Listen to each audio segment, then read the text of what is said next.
Oh, yeah. Bless and love, my lords. Welcome to another Red Lion Live Spaces. I hope you can hear me well. I'm coming to you from our new setup, so I hope everything works fine. Welcome, everyone, to the show. This is our first show since New York. It is incredible to see you back here. Abolisher, Omega, Dudley, Raul, Nico, Sweet Potato, Rosie, Alice, Remy, welcome all to the show. Today we have a wonderful chat with an esteemed gentleman, Ryan Koopmans. How are you, sir? Very, very nice to meet you. Thank you for having me, and it's great to actually speak with you. And I've listened into the shows before, and it's great to connect. So thanks again. Amazing. Very, very nice to meet you. Where are you from? So I'm originally Canadian, although I was born Oh, in the nice. Netherlands, but raised in Vancouver Island, in British Columbia, Canada. But I'm actually living in Sweden, in Stockholm, Sweden now. Oh, so amazing, amazing countries all around. Cold. Yeah, exactly. Although, British Columbia is actually the probably the best climate in Canada, so it's not as extreme in the winter as I think a lot of people think when they hear Canada. But yeah, generally speaking, cold countries. Well, when I hear BC, the first thing that comes to mind is BC Bud. Yeah. Yeah, that's one of the key exports of the Key province exports, for that's true. decades Yeah. now. All right. Very, very nice to meet you, Ryan. And why don't we start how we always start on these shows? And uh, why don't you, if you can, please self-reflect a little bit and talk to us a little bit about how you got into art and later on into crypto and NFTs. How was that journey? Yeah, so I guess it's the case of that I've always been in creative and always been an artist, so to speak, my whole life. But the sort of more serious turn began when I was in undergraduate university, and I was planning to actually become an architect. But through the architecture application process, one component of that was creating a portfolio. And my dad lent me this old camera to go and to see if maybe the like photography could be a component of that portfolio. And long story short, I just fell in love with the process of photography and all the different adventures and social interactions and real immersive nature of photography, that I switched trajectories and then pursued an MFA in photography and video and related media instead, which then led to a 10-year or so career. I mean, I graduated in 2012. So, yeah, for the last decade or so, been working primarily in stills photography, around the world on different assignments and documentary projects and whatnot. But have always been very interested in this idea of lens based art, in the sense that the work doesn't have to be purely a still photograph, but I'm also very interested in moving images and various visual processes that involve a lens through the creation of the work. Have you always been involved with photography as like artistic photography, or you also work as a photographer? Yeah, both, a combination of both. I think that it's interesting with photography. It's often that your personal work, like the work you do unassigned, like your passionate work, is often what gets you hired by brands and various clients, because that's like it tends to be the strongest work because it's the subject that you connect with the most. Even though the actual assignment may be something completely unrelated, like automotive or even fashion to a certain extent. Typically, it's your personal work is what we call it, is what can get you actual assignments. So it's a balance Exactly, of the and two it's worlds. very hard to balance, right?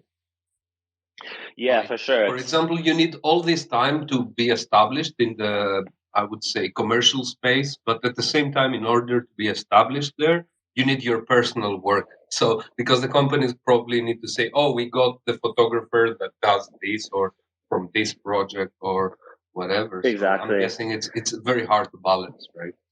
Yeah, it is hard, but it also, through each one of those two worlds, there's a lot of opportunity, I think, to feed one of the other. So, for instance, like if you have an assignment in a certain location, I would sometimes like stay longer or research something that I was deeply interested in the vicinity or in the same kind of part of the world, and then shoot a personal project or work for a personal project in conjunction or after the commercial assignment. So you can kind of like piggyback uh, off of each other in that way, but it's definitely a balance of splitting time between both of those things. But since early 2021, obviously been full time immersed into this space and like the NFT crypto art space, and a big difference between I guess the past and now is just you have more ability to pursue those self assigned projects, which is Mm. just which Yeah, is it like one of gives the you best gives you parts of the it, right? freedom to do that, right? It enables you to do that. Exactly, Mhm. exactly, And and it incentivizes. for sure. And you are essentially your own client, and you don't have to deal with so many different people as part of the project, like the art directors and the client itself and whatnot. So that self sovereignty in the creation process is just been super amazing. Did you say in 2021 you found NFTs? Yeah, well, 2020 was when I sort of discovered it, or started learning about it. But it took How was your first interaction? Talk to us a little bit about that when you were completely noob and coming in contact with yeah. NFTs for the So first time. I work super closely with my partner Alice Vexel. She's a Swedish artist photographer as well, and so the two of us we we just sort of started hearing about it, and Sorry, is this why you migrated to Sweden? Are you a romantic immigrant? yes, exactly, I am. I love it. But it's also a great place to live and well, situated in the world, et cetera, et cetera. But yes, Alice is a key reason for that. But so yeah, we started to learn about it, but then actually had a mutual friend who had been in crypto and very early NFTs for a while, and he was very helpful and sort of helped us understand the history and some of the basics of how things work. And that was definitely like a really nice opportunity to learn from someone who actually had some experience. And then, yeah, so at the beginning of 2021, minted the first piece on Super Rare, which sort of coincided with the major, explosion of interest from the masses into NFTs. And yeah, it's just been a very exciting and full on ride since then. Do you think coming into the space photography was a bit, undervalued and not much looked upon? And as we went from 21 to 2023, right now we see world class talent photography and Yeah. photographers. Yeah, I think the thing with photography is I always have thought that it, especially if we're talking about digitally created, like digitally native photography, that the NFT technology is actually the perfect fit for that. Um, because like digital photography having the sort of the massive spread that it's had on the internet through Instagram or what have you, the whole notion of digital ownership was is very fitting to the technology, in my opinion. So I think that like whether it didn't get the attention it deserved or not, it was the perfect match for the technology. Um, I think And also, that digital photography has no negatives, right? Because from previous talks with amazing photographers here on the spaces like Alejandro Cartagena or Misan Harriman and many, many more photographers that we chat, they always bring up the negatives as yeah, the real one out of one. What's your opinion about that? exactly. So that's why when you're dealing with a digital file, of course there's the raw, right? But Mm, in a lot of cases, that the original image doesn't exist until it's been processed from that raw format to like the final PSD or TIFF file or the sort of master file, because the data hasn't actually been compiled yet in the edits and whatnot. So the the digital negative is pretty close to the actual like tokenized artwork, I think. Whereas with the film photography, the actual film negative is several degrees away from its tokenized version. So I think that like it's just particularly digital photography is a good fit for NFTs, and the photography community in particular is super robust and supportive, and the work amongst photographers is shared very widely and enthusiastically. a question I always ask photographers, and I'm learning from this because I had um, a little bit of a stronger opinion, but the more I talk with photographers, the more I'm educated. Um, from my previous understanding, I always looked at photography and fine photography as not having a distinct crowd. Like you would have collectors that would collect art, and they would buy a few photographs here and there. But from what I understood back then, there was no pure breed photographer collector niche. Do you Mhm. think that stands true, or that's not the case anymore? Well, I think that there definitely are photography specific collectors, like there are in the traditional art world as well, right? People that just collect photography.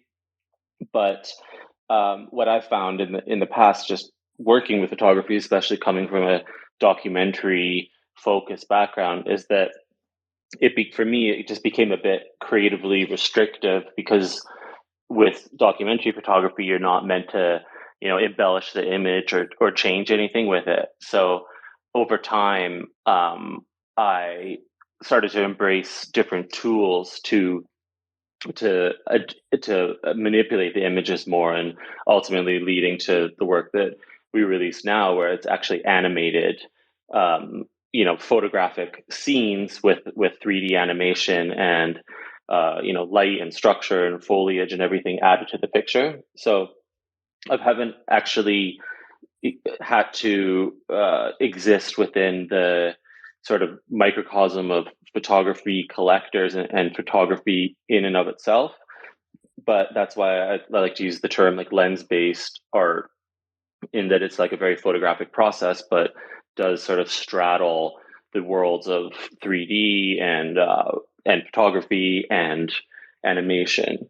So yeah, I guess the answer to your question is I think there definitely are photo specific collectors and niche groups um, who are the biggest collectors in that arena, and some are specifically just photography collectors, and some branch out a bit to other forms of art as well.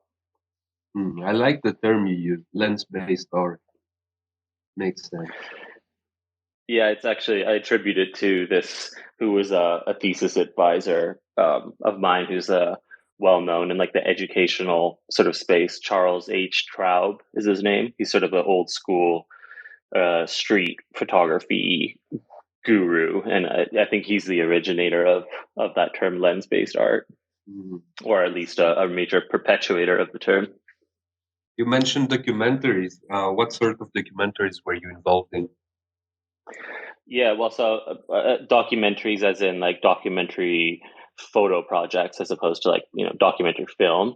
Oh, oh, But oh, okay. but like different stories ranging from usually focused around the concept of architecture.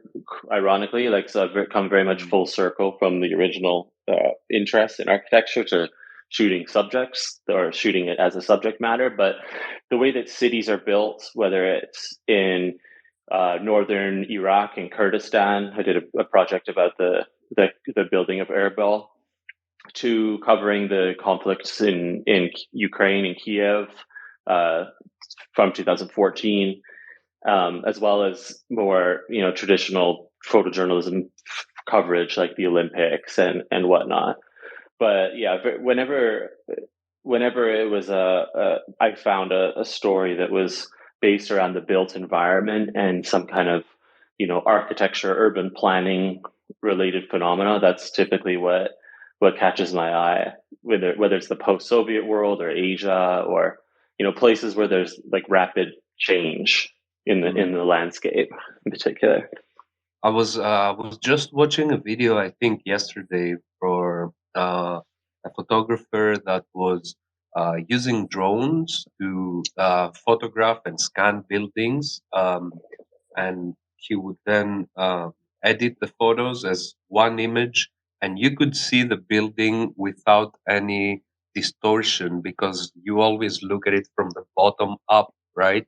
So you Uh don't huh. see all the detail or how it's built from the perspective that it's meant to be viewed, right?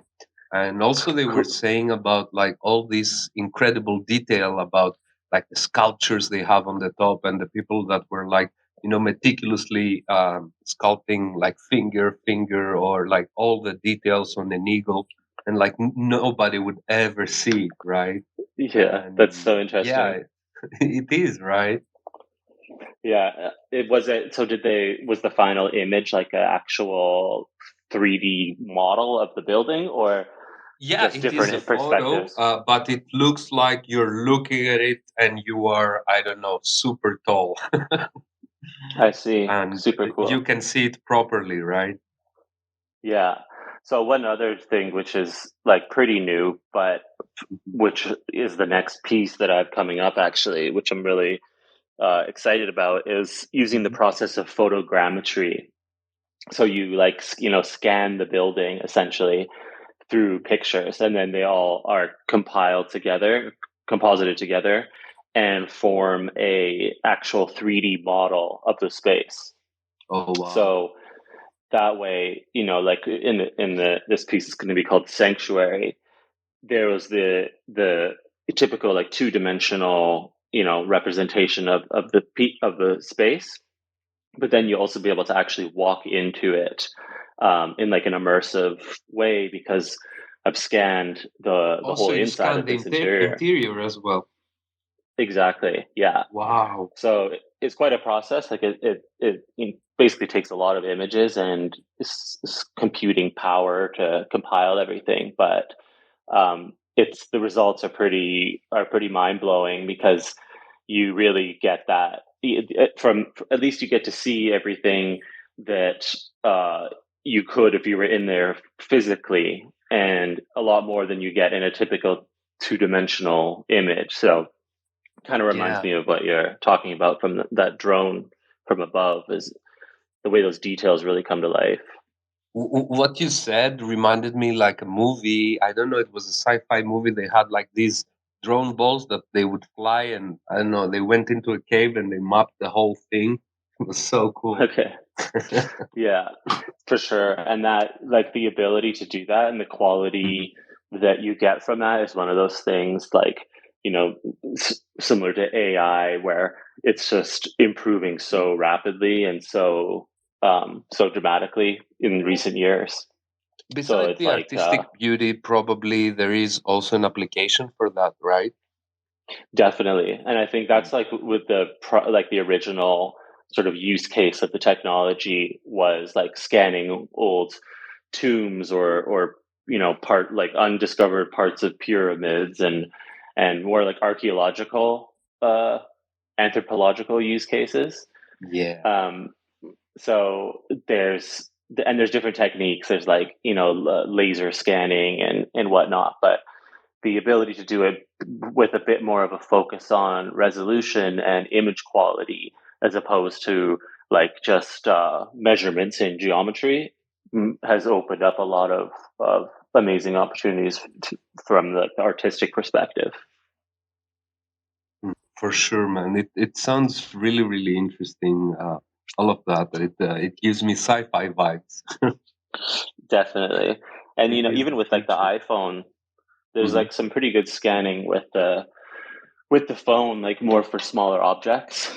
Mm. But it's definitely like very futuristic, especially when you can implement it into like a metaverse or even just like the case that I have. It's with a platform called Wild XYZ, and you'll be able Oh, to we go were in at like, their party. oh no way, cool. Where, in Yeah, New York or Mitch was where? there. Yeah, in New York, Mitch Okay, was there, and I awesome. thought and we arrived there, and everybody was like, "Oh, Wild XYZ. What is this?" I had no clue. I went there for Mitch, but it Okay, was super great. We cool. met amazing people. We met the doctors there. We met Jeffrey. We met Mitch. It was Okay, really yeah, really yeah. cool. Awesome. Yeah, really, really nice and talented group, and the artists that they have had in this residency have been really, really cool, and Oh, really such a cute interesting. event, man. Like such a nice place, such a cute event, very few people. I loved it. I loved it so much. That's great. Where are you based right now? I'm from Greece, so now Yeah. I'm in Greece. Okay, So it was a cool. long trip. Dudley's from Czech Yeah. Republic, so we met there in New York. Okay, It was great. nice. So what is the Wild Within? Yeah, so The Wild Within is uh, a, a title for the overarching project, which involves researching these particular locations around the world that have an interesting history in the sense that they've gone through, extreme socio-political changes or transformations, and the architectural landscape is full of fascinating buildings that have been abandoned. So that leads us to certain countries like Georgia or Lebanon, even Italy, Poland, former Soviet Union, where I photograph the architecture and then implement plants and light and structure to create a multimedia lens based piece of art. And The Wild Within, it began as a 13-piece series, which was like the Genesis chapter, and then which was in 2021. And then each year, we've sort of looked at a different part of the world, a different story, while still focusing on the architectural um, aspects of the place. Do And you physically travel to those locations? yeah, yeah, I do. And with Alice, we both go together. But so it's a lot of like researching, and then you go there and explore. And the thing is that these buildings are like few and far between. So you might show up and you've sort of done some research on an area, and you think that a particular structure that you're looking for is still there, but sure enough it burned down or has been like demolished or something. And there's not that many places that have the kind of characteristics or the qualities that we're looking for. So it's a real like treasure hunt to try to find these architectural gems, and certain places have been key to the project, in particularly the country Georgia, um, which is Why is just a that? really interesting. Georgia's just had a quite a like a unique um, and special history, not only on the in the long term, but over the last couple hundred years. And like during the Soviet Union, it was one of the sort of preferred locations for leisure and spa treatments and things like that, like a lot of health focused travel from the whole of the USSR. So there's a lot of these old facilities like sanatoriums and spas, which upon collapse of the Soviet Union in the early 1990s, these buildings just were abandoned completely and left to either deteriorate, or people went in and like stripped the metal and the floorboards for firewood and basically like took everything they could out of the building. But the structures themselves are in quite like a varied architectural style, which is quite fascinating. Whether it's like classical, like Soviet classical, or modernist, like brutalist, with a lot of concrete. There's quite a few different styles within the country itself, and there's an interesting climate there as well. So the way that nature and like rainwater and humidity and everything interacts with the structures is in it happens in quite an interesting way that I think you only get in certain climates, um, which makes it just like a really fascinating kind of like Yeah. arena to explore and shoot. I'm scrolling through as you speak and I'm looking at them, and yeah, definitely. As you say, even the And walls are also, so nicely distorted.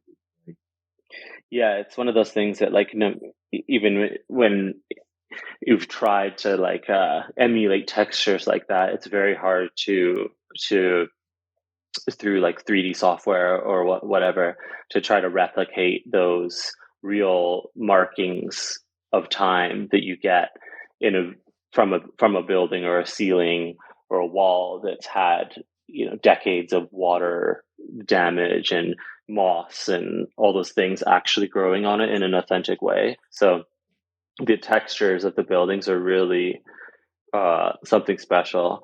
Also, the fact that it's like a concrete and steel structure in many cases, um, it leads to a different result than if it's like a wooden structure, which tends to like rot in a different way, or in a lot of cases with abandoned buildings, have burnt down or been attacked by arson or things like that. So these concrete buildings, even if there's been fires, they often are still standing, or at least still have ceilings. Whereas the wooden buildings, like more so in Lebanon or Italy, the if the building's been severely damaged, then it's usually like irreparable, or not even irreparable, but not really something that you want to shoot, because the concept is a bit, uh, it doesn't reflect the concept that we're going to make the pictures for. yeah, But yeah, also it's Georgia's an amazing country with amazing people and lots of other really nice mm, aspects to yeah, it, it's which it's makes it coming like up. It's up and coming. It's an up and for coming sure, country. for sure. I see on 2021 you have 13 artworks. On 2022 only released four, and on Yeah, 2023 two so far. yeah, and So there's what's gonna the be plan? What countries, cities you have? Do you have it planned out already? yeah. So the locations are often like a bit of an ongoing discovery as to where the next actual spot will be. But like 3 weeks ago, I was just throughout Poland to go to a couple specific spots of the country in the south of the country, and that was really really fascinating. And like, you can go somewhere for a period of time and often come back with quite a few pictures that are ones that you want to consider. Maybe they can make it into being like the final piece. So the process of choosing work to then create into this overgrown environment is a process that can take a long time, just simply by through the editing, meaning that the upcoming pieces may also be from some places that have already shot, like for instance Lebanon and Beirut in particular. There's a few structures which I haven't had a chance to work on yet, but are really interesting. But yeah, it's there's always sort of a list of places in the world um, that I want to check out specifically for these looking for these kinds of buildings. But it's a bit of an ongoing process, and how many get released is also balancing a supply and demand type thing, and looking at the market, and being considerate of collectors to control how much you release, and all that kind of stuff as well. I'm reading here that you also published a book, Vantage, in 2020. What can you tell us about this book? We are Yeah, so bookworms here. okay, great. Yeah. Yeah, so I think, well, first of all, really would love to release another book. That's something that, when the time allows, would be great to do. But Vantage is a hardcover book that was the first book that I actually published, which consisted of about like 10 years or so of work, looking at the way that we've built megacities in particular around the world. And it's broken into a few different chapters, like looking at the relationship between architecture and nature, and also the way that countries reflect their ideology and their ambitions, often through the architectural landscape. So, for instance, like Kazakhstan is a good example of that. Like, the capital of Astana is very reflective of the ambitions that the country and particularly the leadership has going into the future. So I'm looking at the relationship between the built environment and nature, and the government, and also the notion of time. The passing of time is another chapter. So it's actually thematic, or conceptually has a lot of similarities to the work that releasing Prelude. now. Yeah. Yeah, but it's like straight photographs, like pure photographs from camera, from all over the world, from the last 10 years up until 2020. And it's a lot Photography of is fun to create. often, yeah. Sorry, I interrupted you there. No, I was just saying it's a lot of fun. Yeah. So photography is often, the underappreciated or often overlooked medium. However, on another small niche art place where, the art books, the photography art books are like the rock star of the genre. Isn't that weird? Yeah, yeah, that's super funny. I think, I mean, maybe that comes to the down to the fact that it's widely appreciated and or widely enjoyed, and relatable to the audience. But in that same vein, the flip side of that coin is that people, from an artistic perspective, maybe don't value it in the same way because of its prevalence and mass relatability. Yeah, it's very hard to communicate to people that a book can be an artwork. Um, it's not conceived like that. For sure, totally. I But think it's the also like you photography have to books really. can be experienced by everyone. Don't even need to speak any language. Yeah, and actually physically, experiencing the book is the only way that you can really get that sense of the value and the specialness of it, I think. Like if you just see like a picture online or a video of a book, it's not the same as actually owning it and having it and flipping through it.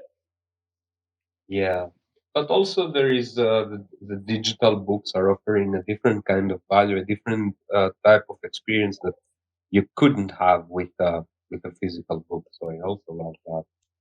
Yeah, yeah, definitely. I haven't seen like I mean maybe I've been just less in touch with it, but I haven't seen as many digital like tokenized NFT photography Oh, book really? We projects have lately. a full Web3 publishing arm just doing that. Yeah. Okay, um, amazing. So we will show you later after the interview what we do with Red Lion Studios. But yeah, we are also That's looking to awesome. publish with photographers and photo books and stuff like that coming into 2023, 2024. It's been so slow, painfully slow. The market is not moving. How are you dealing with it? Yeah. Yeah, I mean it's creating the work takes so much time and so much focus and is like the most exciting part of it anyways that how I've sort of found is that time just passes and then the market changes and then if you just keep your head down and continue producing work then different opportunities arise in different forms. I think you have to be conscious of your supply, and relative to the demand if the market is tough. But then again, like I think for most people that have been full-time artists for however many years, we're very very used to the It's ebbs always and been like flows. that. Yeah, so it's like sometimes you things go really well and then other times it's more quiet and Mm, doesn't really phase me at this point anymore. I have like full conviction in in NFT technology and the whole, everything that's being built here from the art side of things. So I'm definitely not worried, and I'm very yeah. grateful for people that are still willing to collect given the macroeconomic sort of uncertainties at the moment. But yeah, for a lot of artists, your whole career has been an extreme mix of bears and bulls anyway. So, you know, it doesn't really change. I It doesn't really change that much. Yeah, a nice mess of highs and lows. Yeah, exactly. Which is something you have to definitely like, give yourself into and accept and be comfortable with that sort of instability when you're like freelancing or whatever as an artist anyways. So it's all kind of part of it. As long as you have Do you conviction in your collect? work and Oh, sorry. no, just kind of as long as you have conviction in your work Mhm. and you have the endurance because like the energy to have the ideas and to follow through with them and whatnot, I think is like actually the most scarce resource that there is and the most precious one as well. So like the Mm, sort of exterior factors of the market um, are less important than your sort of creative flow and your motivation to sacrifice a lot in order to create new work. And yeah, yeah, collecting. as you Go said, ahead. creating takes a lot of work.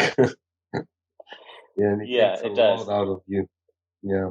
Yeah, but it's also like the thing that on the same side gives you the most energy as well, and it's the Mm, most exciting. So ironically, it's like the more projects you have going at once, even though it may be very taxing and demanding, is often where you have the most, like energy as well.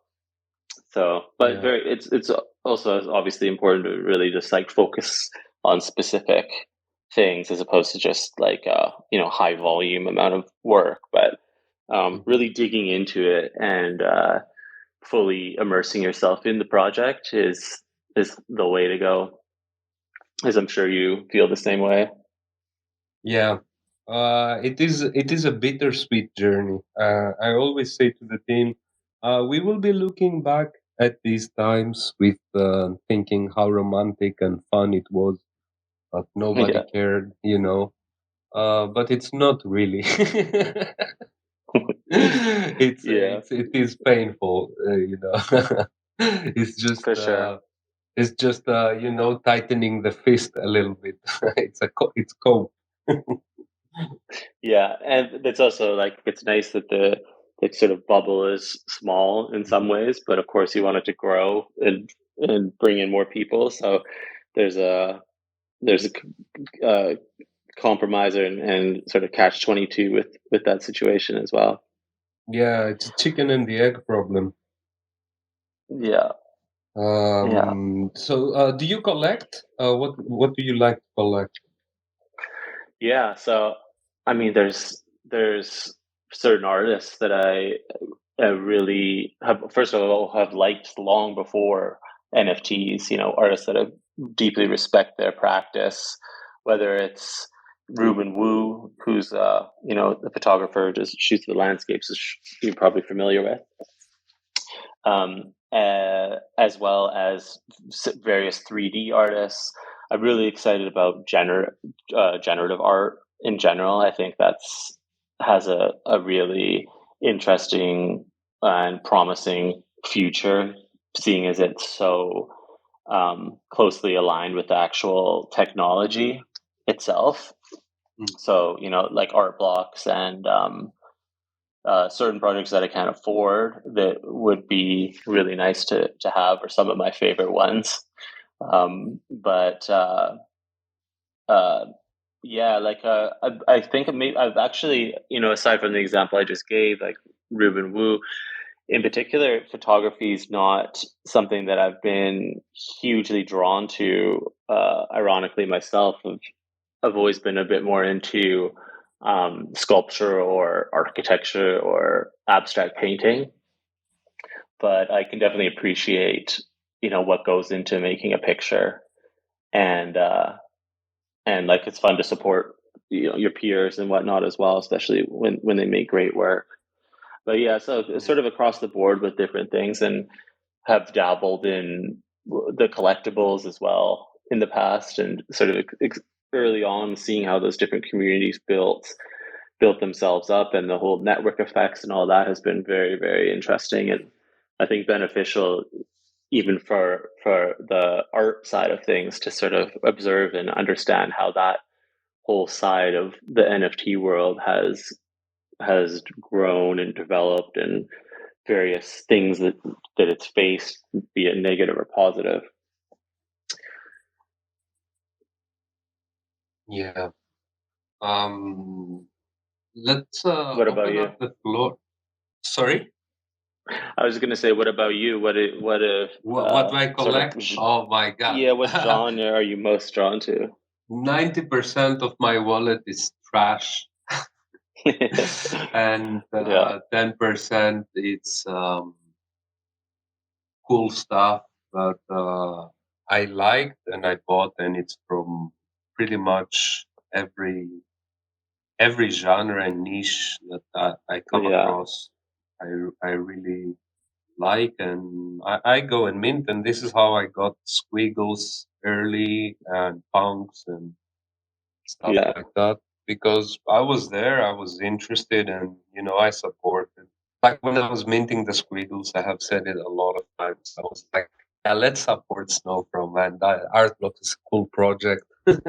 yeah, And totally. I was minting them. I was like, "Man, nobody's going to be looking for those worm-like squiggles, you know." Uh, Yeah, I was like, I couldn't understand how someone would go by a line like this, but like I was missing the point at the time. But yeah, that was. and But that there's has been my collector thesis. Just be curious and buy whatever, you know. yeah, no, that's a great way to approach it for sure. I was gonna say, let's open up the floor if anybody wants to join our chat. And the conversation, just raise your hand and we'll pass on the mic. Usually we don't get questions, but we hope we have. Yeah, no worries. How many times, uh, how often do you do these spaces per week? well, we used to be doing them as much as we could, like 3 4 times per week. But now we are looking to reduce them a little bit because attendance it has not been great, and they take a great deal of time daily. So now we are looking to have them like 2 3 times a week max, Yeah. mostly 2 times a week from now on, and try more things. I don't know. We will see. We are experimenting with some streams, amateur comedy. It's really bad. Oh, really? That sounds funny. Nice. Yeah. So we are doing some streams with where we do like a wallet review. We pull up wallets and we review the NFTs inside, Okay. which is super cringe. That's why we started with my wallet. Roast me first, and then we roast other people. That's But funny. but yeah, what we've seen so far, we've only done like half of my wallet, let's say, and maybe 1/3 of my wallet. It takes forever. I have like 4,000 NFTs, and we have to Wow. like poke fun at each and every one of them. So it's a long.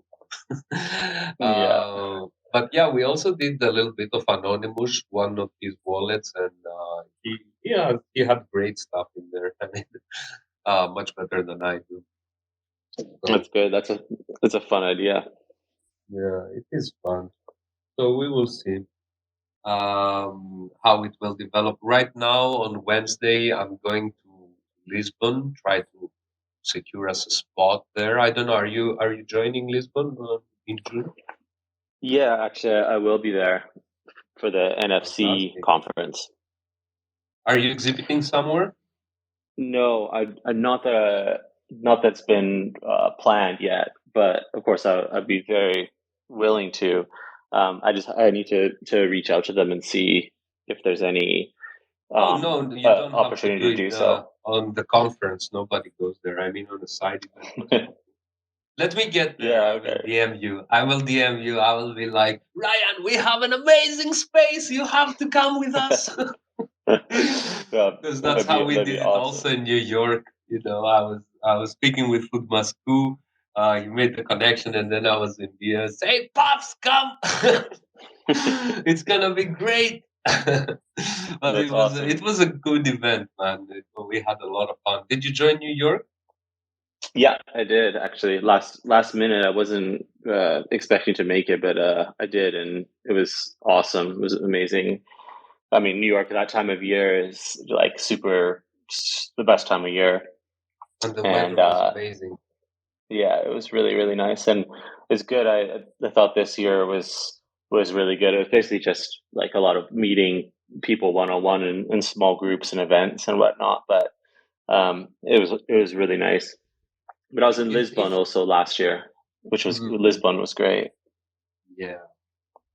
If I have one regret from the whole event, is that uh, maybe we shouldn't have hosted an event because it took a lot of time away from like meeting people and like crushing other events. So if there was one negative, I would say that was it. But on the other hand, it was like an incredible experience. It was like our first time ever, having a live event for us. It felt really good. I would Yeah, remember it that's great. forever. Where was your event? We did it at 368 Broadway. It is Okay. Casey Neistat's space there, Okay. Cool. famous studio in New York, apparently. Yeah, they were Yeah, amazing, man. Like, we couldn't be happier with the space. that's great. Yeah, well, next time I'll definitely, if you have another event, make sure I Yeah, that's what I'm definitely come by. saying. On Wednesday, I'm going there to see if we can get a space. But I don't know. Like from a few chats I had with artists and other people, I don't see a lot of enthusiasm towards Lisbon, or maybe it's early yet. I don't know. It's like one 1 month, like 10 days.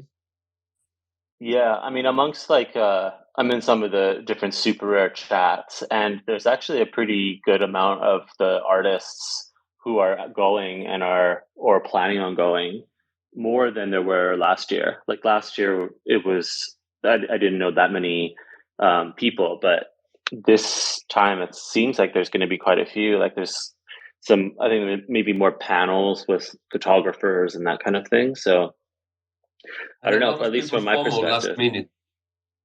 Yeah, exactly.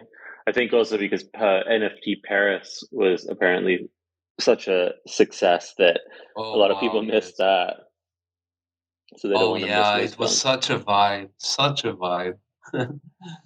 That's great. Um, we said last year, this year we would be hitting like the biggest conferences, and I had no idea we would actually do it.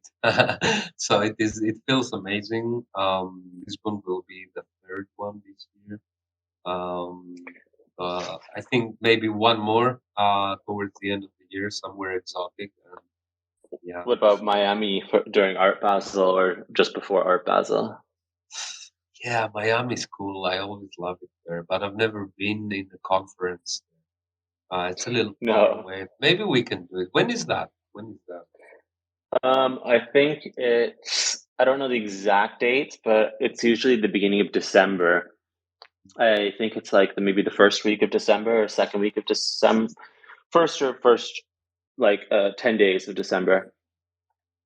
But it's Okay. there's obviously the main like Art Basel event, but then all the side locations and like sub events are it's at, as far as like the Yeah. good, hangouts and that kind of Miami's thing. going to be cool, man. I love it there. Such a Yeah, it's a really unique place, that's for sure.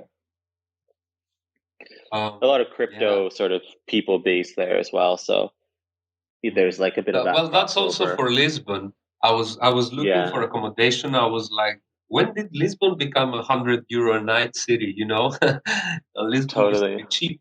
And a friend of mine was like, "Yeah, the crypto bros fucked it up." Yeah, yeah. There's a No, high I've heard concentration of this crypto bros. definitely. I wonder how long that'll last. Like, seeing as that maybe will change some of the regulation there, um, but it's definitely brought a lot of like people and money and attention to Lisbon in the last couple of years. Yeah. Like post 2008, it became sort of like an artist mecca, right? Because Mm. everything was so cheap there, and it was a nice city, like cultural city. But I think it's just the last few years that the like crypto influence has really exploded there. That's true. Like, I guess as crypto has become more mainstream itself. I used to live in Porto, like 10 years ago, 15 years ago, actually. Now, I used to live in Okay. Porto, and it was an incredible, some of the best years of my life. So I haven't been in Portugal since then, so I'm looking forward to get back there. And even back then, it was like so cheap for me, so cheap. Yeah. Wow. I It think was Porto is amazing. probably still cheaper than Lisbon. Mm. For sure, for sure. Yeah. But yeah, anyways, I don't see any hands, man. So we will not take any questions. I don't know, maybe I intimidate people. It's hard to get questions these days. But yeah, we're gonna wrap it up. I don't know if you have something to add before we go. Any final comment? No, I mean, I think a lot of people just like to passively listen. That's Mm, how I tend to exist in Twitter Spaces as well. It's just here as I'm working, listening into other chats and stuff. So all good. yeah. Um, yeah, no, it just would like super nice to meet you and chat with you, and hopefully connect actually in Lisbon.